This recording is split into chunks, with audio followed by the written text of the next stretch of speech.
신화에서는 카오스가 어떤 얼굴로 등장하고 있을까? 우리는 흔히 카오스라는 말을 들으면 어떤 장면을 떠올릴까요? 아마 질서가 무너지고 혼란이 가득한 뒤죽박죽인 모습을 생각할 것입니다. 그래서 카오스를 부정적인 의미로 받아들이는 경우가 많습니다. 하지만 과학에서 말하는 카오스는 조금 다릅니다. 카오스 이론은 겉으로 보기에는 무질서해 보여도 그 안에는 일정한 원리와 규칙이 숨어 있다고 설명합니다. 단지 결과가 너무 복잡하게 나타나기 때문에 인간이 그 과정을 쉽게 알아내지 못할 뿐입니다. 원시 인류가 처음 세상에 등장했을 때 그들은 무엇이 가장 궁금했을까요? 아마 인류가 어디서 왔는지 알고 싶었을 것입니다. 아이들이 자신이 어떻게 태어났는지 궁금해하는 것처럼 말입니다. 과학이 발달한 지금은 정자와 난자가 만나서 수정란이 되고 수정란이 세포 분열을 하여 사람이 된다고 말할 수 있습니다. 하지만 원시 시대의 사람들에게는 이러한 과학 지식이 없었습니다. 원시 인류는 이 세계의 기원, 즉 태초가 어떠한 모습을 하고 있었는지 몰랐습니다. 과학 지식이 없던 시대 사람들은 세상의 탄생을 설명할 방법이 없었습니다. 그래서 상상력을 이용해 신화를 만들었습니다. 하늘과 땅은 어떻게 생겨났는지, 인간은 왜 존재하는지, 신들은 어디에서 왔는지에 대한 이야기를 만들어낸 것입니다. 이런 이야기를 창조 신화라고 합니다.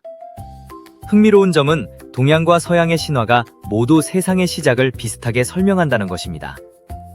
대부분의 신화는 태초의 세상이 어둡고 혼란스러운 상태였다고 이야기합니다. 동양 신화에서는 세상이 생기기 전의 모습을 이렇게 표현합니다.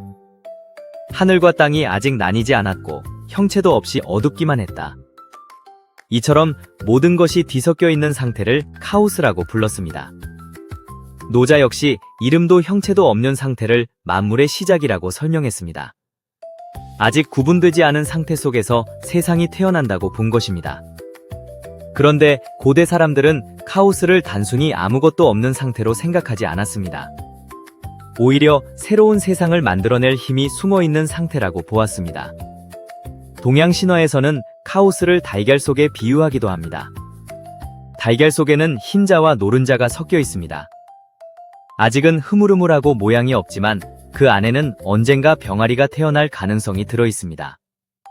고대 사람들은 태초의 카오스도 이와 비슷하다고 생각했습니다. 어둠 속에는 서로 다른 두 기운이 섞여 있었는데 하나는 가볍고 맑은 기운이었고 다른 하나는 무겁고 탁한 기운이었습니다. 시간이 지나면서 가볍고 맑은 기운은 위로 올라가 하늘이 되었고 무겁고 탁한 기운은 아래로 내려가 땅이 되었다고 합니다. 혼란 속에서 질서가 만들어졌다고 본 것입니다. 이러한 생각은 동양만의 특징이 아닙니다.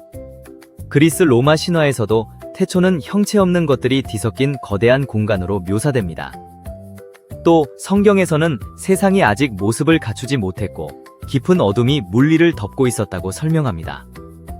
서로 다른 문화권의 사람들이 비슷한 생각을 했다는 점은 매우 흥미롭습니다. 생각해보면 질서를 품은 카오스라는 말은 모순처럼 들립니다. 하지만 현대 과학의 카오스 개념도 바로 이것과 비슷합니다.